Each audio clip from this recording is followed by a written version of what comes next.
तो मैं बहुत सारे चीज़ें यूज़ करके देख चुका हूँ। ये समझिए जितने में मेरा हेयर ट्रांसप्लांट हुआ उसके आधे पैसे का ही तो मैं हेयर में रूटीन अपना फॉलो कर चुका हूँ। उससे बिल्कुल भी फ़ायदा नहीं होता था, बल्कि कुछ कुछ तो ऐसे भी थे कि जो बाल बचे हैं वो उसको भी तेज़ी से झड़ा रहे थे जी, मतलब रिएक्शन कर रहे थे जी। आगे चलकर गंजापन तो आ ही करेगा। तो सच बताऊँ तो शुरू में क्लिनिक पे भरोसे ही नहीं किया था। जी जी। सो हे दोस्तों, आज हमारे साथ हमारे छोटे भाई हैं जिनका रिजल्ट मैं आपको दिखाने वाला हूँ। 7 महीने पहले उनका हेयर ट्रांसप्लांट हुआ था और काफ़ी अमेजिंग रिजल्ट आया है। अभी तक तो मुझे खुद भरोसा नहीं हो रहा था कि इनका हेयर ट्रांसप्लांट हुआ है कि नहीं हुआ है, क्योंकि इतना नेचुरल रिजल्ट, इतना अमेजिंग रिजल्ट, 7 महीने में ऐसा रिजल्ट देखना थोड़ा सा मुश्किल होता है, लेकिन इनका रिजल्ट बहुत अच्छा आया है। आइए मिलते हैं। Boss, welcome to hair transplant India. कैसा लग रहा है अभी? अभी तो बहुत ही अच्छा लग रहा है भाई, जब से रिजल्ट आए हैं ना, कॉन्फिडेंस लेवल हाई हो चुका है। कॉन्फिडेंस लेवल हाई हो चुका है। एक चीज़ मैं आपसे पर्सनली पूछना चाहूँगा, जो लोगों का मानना होता है कि हेयर ट्रांसप्लांट के बाद बहुत सारी दिक्कतें आती हैं, प्रॉब्लम्स आती हैं, खास करके उन लोगों को जिनको हेयर ट्रांसप्लांट के बारे में नॉलेज नहीं होता, तो क्या आपको दिक्कतें या क्या परेशानी आई आपको? भाई मेरे को तो बिल्कुल भी दिक्कत नहीं हो रहा है जी। बस पहले जैसे बाल थे, घने थे, उस टाइम जो था सेम अभी भी वैसा ट्रांसप्लांट के बाद सेम भी कंडीशन है। सेम कंडीशन है। बाकी लोग जो दिमाग में चलते रहता है, क्या आपको डर था कि हेयर ट्रांसप्लांट के बाद रिजल्ट आएगा नहीं आएगा, ऐसा कुछ? स्टार्टिंग में तो हेयर ट्रांसप्लांट कराने में भी डर लग रहा था मेरे को जी। लेकिन जाने के टाइम जब वहाँ काफ़ी अच्छे से ट्रांसप्लांट किए, बिल्कुल भी दर्द नहीं हुआ। उसके बाद थोड़ा सा हफ्ते 10 दिन केयर करना पड़ता है, उसमें बाद थोड़ा परेशानी जाता है, संभाल कर रखना पड़ता है क्योंकि ग्राफ को। उसके बाद से अभी तक का सब नॉर्मल हो चुका है पहले की तरह। लोग बहुत सारी बातें करते हैं, खास करके क्लिनिक वालों को लेकर, भाई की फर्जी क्लिनिक है, ये है वो है, बहुत सारी बातें हैं। क्योंकि हम किसी भी क्लिनिक को जज करते हैं, वहाँ के रिजल्ट नहीं देखते, वहाँ के वो वीडियोस नहीं देखते। आप इस क्लिनिक को चूज़ किए हो, एक रीज़न है कि मैं चलो बिलासपुर से हूँ, आप मेरे से मिल के गए। दूसरा सबसे बड़ा रीज़न क्या लगा आपको इस क्लिनिक में? मैं तो सच बताऊं तो शुरू में क्लिनिक पे भरोसे ही नहीं किया था। जी जी। आपके इतने सारे वीडियोस देखा, उसके इतने अच्छे अच्छे रिजल्ट देखा, जी। फिर भी सही से भरोसे ही नहीं हो पा रहा था, क्योंकि आदमी इतने पैसे लगाता है तो कहीं ना कहीं पे लगता है कि वो सेफ रहे। जी। तो मैं आपके नाम से मैं वीडियो को देखना शुरू किया था, फिर मैं सीधा आप ही के पास आया था। तो मेरा जो भरोसा था वो ज़्यादा बढ़ गया। क्लिनिक में जाने के बाद पता चला कि सब चीज़ वहाँ जेन्युइन है, अच्छे से ट्रांसप्लांट किए, बिल्कुल भी परेशानी नहीं होने दिए, काफ़ी अच्छे से ख्याल रखे, खाना पीना मेडिसिन सब वहाँ फ्री दिए, यहाँ तक कि रहने का भी सुविधा फ्री है। तो काफ़ी अच्छा फैसिलिटी लगा मेरे को वहाँ का। तो कुल मिला के आपको क्लिनिक की तरफ से कोई दिक्कतें नहीं हुई? अभी खास करके आपका इतना अच्छा रिज़ल्ट है, बहुत नेचुरल, पर्सनली मुझे पसंद आया है, बहुत अच्छा रिज़ल्ट आ रहा है और मुझे बहुत ज़्यादा खुशी भी होती है, क्योंकि हमारे आसपास के हमारे दोस्त होते हैं, हमारे भाई होते हैं, और जो भी हमें देखकर हेयर ट्रांसप्लांट के लिए जाते हैं, उनकी उम्मीदें बहुत होती है कि भाई मेरा भी अच्छा बाल आएगा। तो आपको अपने रिज़ल्ट को लेके क्या फील आता है?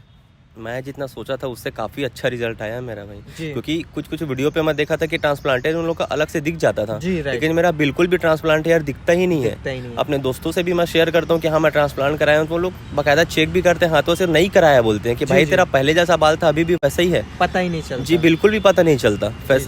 बहुत ही अच्छा फिनिशिंग दिया है क्लिनिक में, मतलब आपको जो हेयरलाइंस बना के दिए थे। बाकी हम दोस्तों अगर बात करें तो हमारे भाई साहब की बिफोर कंडीशन कुछ इस तरीके से थी।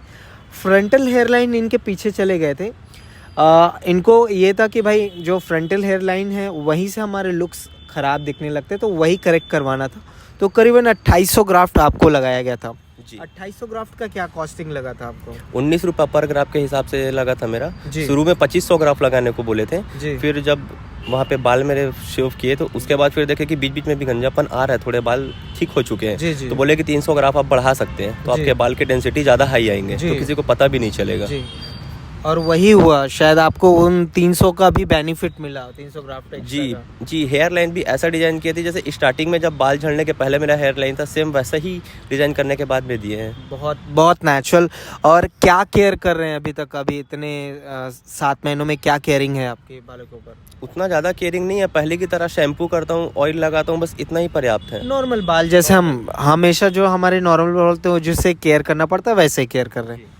बाकी एक चीज़ मैं पर्सनली आपसे पूछना चाहूँगा कि आपको क्या लगता है कि क्लिनिक जेन्युइन है कि नहीं है? जेन्युइन तो है, फुली जेन्युइन क्लिनिक है। बाकी हमारे भाइयों को क्या कहना चाहेंगे, जितने लोग आप आज आपको देख रहे हैं और आपको देखकर बहुत सारे भाई लोग जाएंगे हेयर ट्रांसप्लांट के, हो सकता है छत्तीसगढ़ के, हो सकता है बाहर के, क्या बोलना चाहेंगे? भाई मैं एक ही बात कहना चाहूँगा, जितने भी भाई लोग वीडियो को देख रहे हैं, बाल का हेयर ट्रांसप्लांट कराना चाहते हैं, मैं भी 2-3 सालों से सोच रहा था, काफ़ी क्रिटिकल कंडीशन होता है इतने पैसे लगाना, तो आप एक जेन्युइन प्लेटफॉर्म पर जाना चाहते हो तो ये क्लिनिक आपके लिए सबसे बेस्ट रहेगा सही कीमत पे। दोस्तों हमारे भाई साहब हमारे छोटे भाई है, मैं हमारे बिलासपुर के हैं बोल के ऐसा कुछ नहीं बोल रहा हूँ, मैं सिर्फ एक चीज़ कहना चाहता हूँ कि अगर आप बालों के प्रॉब्लम से जूझ रहे हैं, अगर आपका गंजापन आ चुका है, तो तेल से, मिनोक्सिडिल से, PRP से और बहुत सारे प्रोडक्ट से आपके बाल वापस नहीं आएंगे, परमानेंट सोल्यूशन नहीं है। आप भी बहुत सारी चीज़ें यूज़ किए होंगे या सोचे होंगे, तो उससे कुछ बेनिफिट्स मिलता है? पहले तो मैं बहुत सारे चीज़ें यूज़ करके देख चुका हूँ, ये समझिए जितने में मेरा हेयर ट्रांसप्लांट हुआ उसके आधे पैसे का ही तो मैं हेयर में रूटीन अपना फॉलो कर चुका हूँ, उससे बिल्कुल भी फ़ायदा नहीं होता था, बल्कि कुछ तो ऐसे भी थे कि जो बाल बचे हैं वो उसको भी तेज़ी से झड़ा रहे थे जी, मतलब आगे रिएक्शन कर रहे थे जी, आगे चलकर गंजापन तो अभी करेगा, तो जो पीछे के हेयर है कम से कम उसको तो आगे लगवा ले, हम लोग वेस्ट हो रहे हो वैसे भी झड़कर, बहुत, तो वो अभी प्रॉफिट में उसको यूज़ में ले ले तो ज़्यादा अच्छा रहेगा। अगर दोस्तों मैं बात करूं भाई की रिज़ल्ट की, तो आपके सामने है और बहुत ही नेचुरल रिज़ल्ट, मुझे बताने की ज़रूरत नहीं है। और आपको पता है 7 मंथ का रिज़ल्ट यानी कि 70% रिज़ल्ट है, पूरा रिज़ल्ट आने में 1 साल लगता है। अभी इनके जैसे बाल दिख रहे हैं उससे बेहतरीन और उससे ज़बरदस्त रिज़ल्ट 1 साल के बाद नज़र आएगा। इनके रिज़ल्ट तो माना जाए तो देखने से कोई बता ही नहीं पाएगा कि हेयर ट्रांसप्लांट हुआ है कि नहीं हुआ है। बाकी मैं तो बहुत ज़्यादा संतुष्ट हूँ और भाई भी बहुत ज़्यादा संतुष्ट है अपने बालों को लेकर।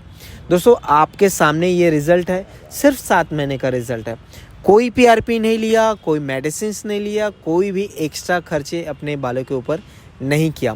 जेन्युइन क्लिनिक है, आप चाहे तो जाकर पता कर सकते हैं, आप चाहे तो यूट्यूब से रिव्यू ले सकते हैं, गूगल से रिव्यू देख सकते हैं, और अधिक जानकारी चाहिए होगा तो मेरे चैनल के अंदर जाइए, आपको बहुत सारे ढेर सारे आपको रिज़ल्ट देखने को मिलेंगे। आई होप कि ये रिज़ल्ट हमारे छोटे भाई का 7 महीने का आपको पसंद आया होगा। भाई का बातें आपको सुन के कुछ ना कुछ मोटिवेशन मिला होगा, और मैं तो हमेशा आते रहता हूँ नए नए वीडियो लेके। मिलूंगा नेक्स्ट वीडियो में एक नई जानकारी के साथ और एक नए भाई के साथ। चलता हूँ दोस्तों, thank you so much, thank you, welcome.